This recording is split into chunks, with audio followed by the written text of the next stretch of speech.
bombastic side eye, criminal offensive side eye. Tapi bohong. Hey, I'm okay. I'm fine. Kincana, kincana, teng neng neng neng neng. Ku menahan rasa sakit, rasa sakit. Few moments later.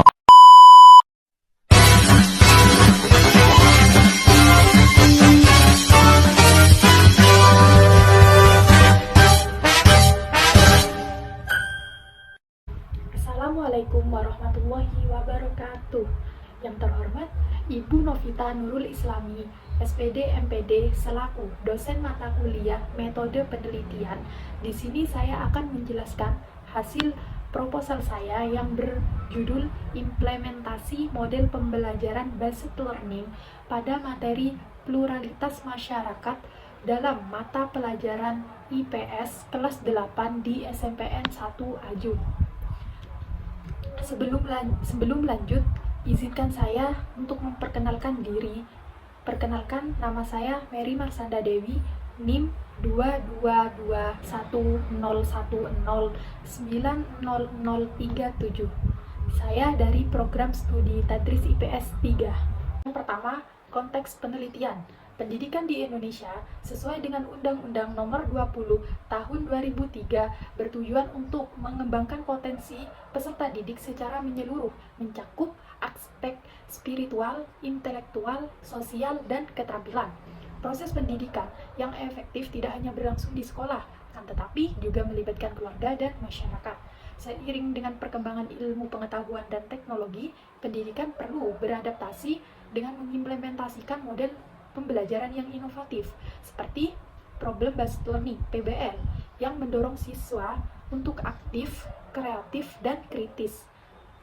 PBL sangat sesuai untuk materi kompleks seperti pluralitas masyarakat karena metode ini melibatkan siswa dalam identifikasi, analisis, dan penyelesaian masalah secara kolaboratif. Dengan pendekatan ini diharapkan siswa dapat lebih memahami dan menghargai keberagaman yang ada di Indonesia. Selanjutnya, fokus penelitian. Yang pertama, bagaimana proses perencanaan model pembelajaran problem-based learning pada materi pluralitas masyarakat dalam ilmu pengetahuan sosial kelas 8 di SMPN 1 Negeri Ajung. Yang kedua, bagaimana pengalaman guru dan siswa dalam melaksanakan model problem-based learning pada materi pluralitas masyarakat tersebut. Yang ketiga, bagaimana evaluasi guru dan siswa terhadap efektivitas model pembelajaran based learning dalam meningkatkan pemahaman konsep pluralitas masyarakat dan karakter siswa. Dengan adanya fokus penelitian tentunya ada tujuan penelitian.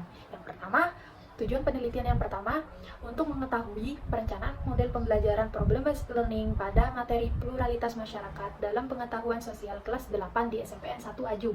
Yang kedua, untuk mengetahui pengalaman guru dan siswa dalam melaksanakan model pembelajaran problem based learning pada materi pluralitas masyarakat dalam ilmu pengetahuan sosial kelas 8 di SMPN 1 Ajung. Yang ketiga, untuk mengetahui evaluasi guru dan siswa terhadap efektivitas model problem-based learning dalam meningkatkan pemahaman konsep pluralitas masyarakat dan karakter siswa. Yang selanjutnya, manfaat penelitian. Penelitian ini diharapkan memberi manfaat teoritis dengan memperkaya ilmu pengetahuan khususnya terkait pengaruh model pembelajaran berbasis masalah, yaitu PBL, terhadap pemahaman materi pluralitas masyarakat di SMPN 1 Negeri Ajung.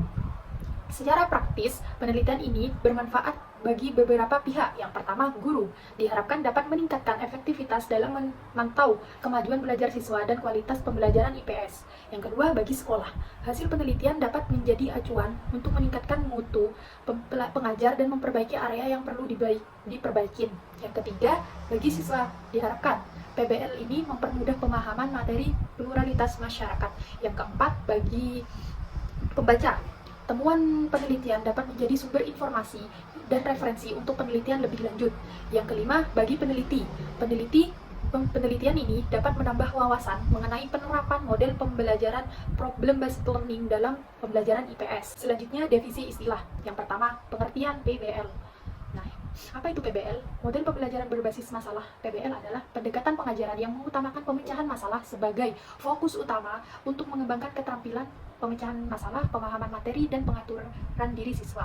Dalam PBL, siswa dihadapkan pada masalah nyata yang harus mereka selesaikan secara mandiri. Proses pembelajaran ini melibatkan identifikasi, analisis, pengembangan, dan presentasi solusi berdasarkan pengalaman dunia nyata. Menciptakan lingkungan belajar yang menyenangkan, partisipatif, dan berfokus pada penerapan keterampilan untuk memecahkan tantangan yang dihadapi. Yang kedua, pembelajaran tentang pluralitas masyarakat bertujuan untuk meningkatkan pemahaman siswa mengenai keberagaman budaya, agama, bahasa, dan aspek lainnya di sekitar mereka.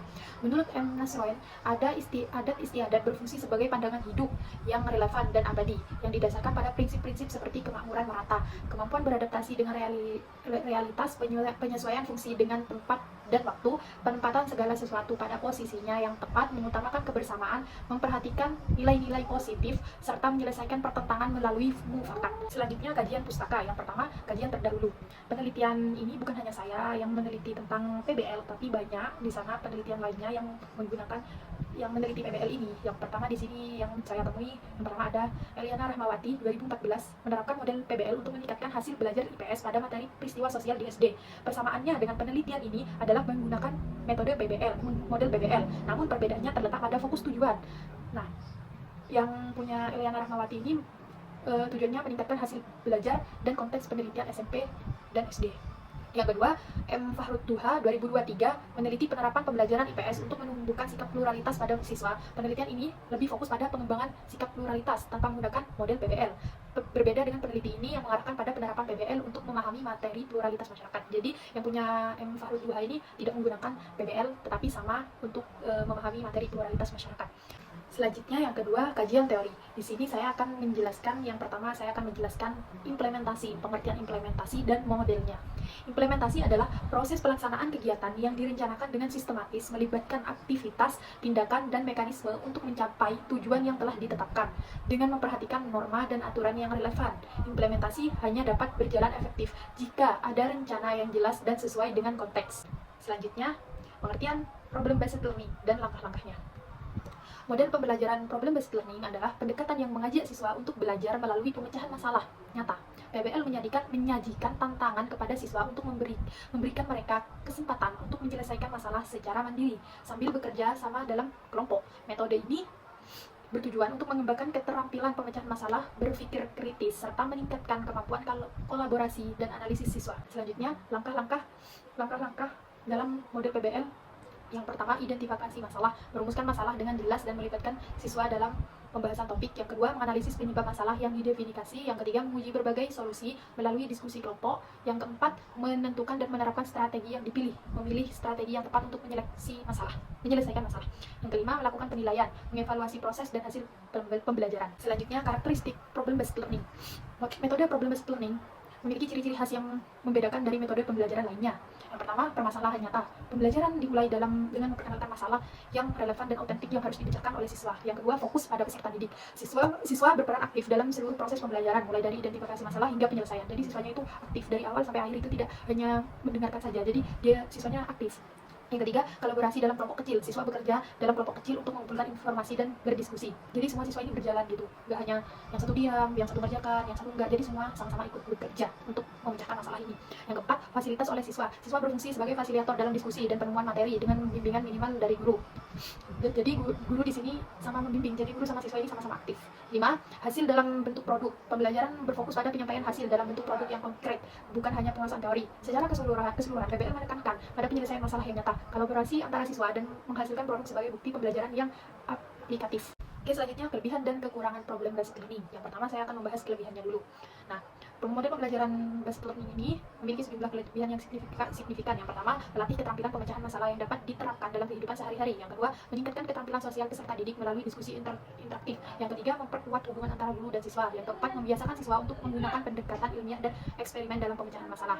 Selanjutnya, kekurangan PBL. Yang pertama, siswa yang tidak terbiasa atau kurang percaya diri mungkin kesulitan untuk menemukan dan memecahkan masalah. Yang kedua, proses persiapan pembelajaran membutuhkan waktu yang lebih lama. Jadi PBL ini membutuhkan waktu yang lebih lama. 3. Tidak semua materi pembelajaran cocok dengan model ini dan membutuhkan waktu yang lebih panjang untuk mengolah materi dibandingkan metode lain. 4. Jika jumlah siswa terlalu banyak, guru mungkin kesulitan mengatur kegiatan dan penugasan secara efektif. Selanjutnya, pengertian pluralisme masyarakat. Pluralisme merujuk pada konsep keberagaman atau eksistensi lebih dari satu, yang dalam konteks sosial dan politik menggambarkan paham yang merayakan keberagaman budaya, suku, agama, dan pandangan hidup. Pluralisme mengajarkan bahwa masyarakat dapat hidup berdampingan dalam keberagaman ini dengan saling menerima dan menghargai perbedaan, yang pada akhirnya menciptakan masyarakat yang unik dan heterogen. Di Indonesia, yang merupakan negara dengan masyarakat majemuk, pluralisme tercermin dalam keberagaman suku, bangsa, dan adat istiadat. Selanjutnya, pengertian ilmu pengetahuan sosial. Mata pelajaran ilmu pengetahuan sosial adalah disiplin yang menghubungkan berbagai cabang ilmu sosial seperti geografi, sejarah, ekonomi, politik, dan sosiologi. Jadi IPS itu kumpulan dari itu semua, jadi satu. Yang kedua, selanjutnya ruang lingkup IPS. Ruang lingkup IPS mencangkup hubungan sosial, ekonomi, budaya, politik, dan sejarah dengan fokus pada interaksi sosial, kelompok, dan tingkat lokal hingga global. Materi IPS melibatkan aspek manusia, tempat lingkungan secara perubahan sosial dan ekonomi.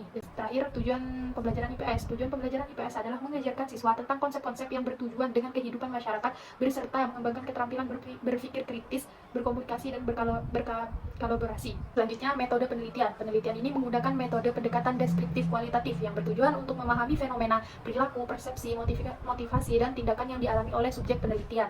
Untuk memperoleh data yang valid dan kaya, peneliti menggunakan triangulasi, yaitu kombinasi observasi, survei, dan dokumentasi.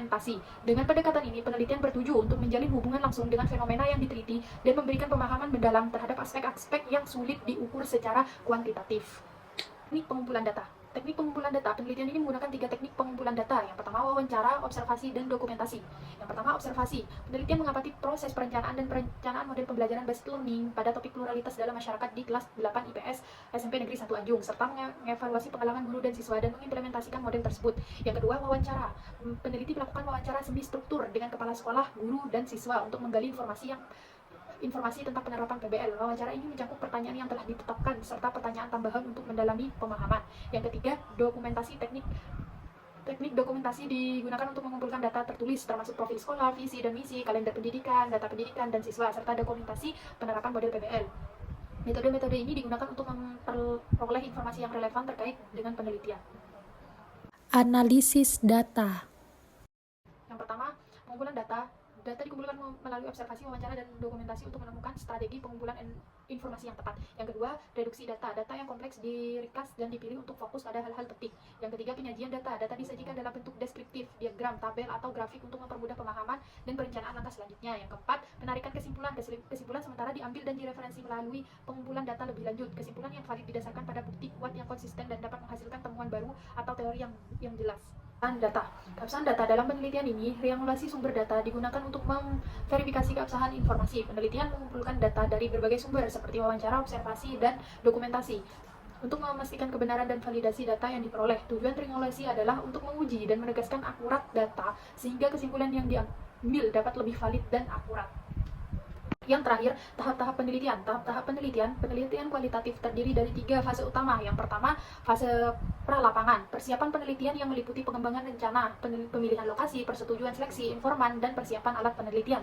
Yang kedua, tahap pelaksanaan. Penelitian mengumpulkan data melalui observasi dan dokumentasi di lapangan. Yang ketiga, tahap pengelolaan data. Meliputi pemilihan, penyajian data, menarik kesimpulan, dan verifikasi untuk menyusun kesimpulan akhir. Tahap ini membantu peneliti menjalankan penelitian secara sistematif dan efektif. Sekian dari saya. Apabila ada kata-kata yang salah atau kurang tepat, saya mohon maaf sebesar-besarnya. Wassalamualaikum warahmatullahi wabarakatuh.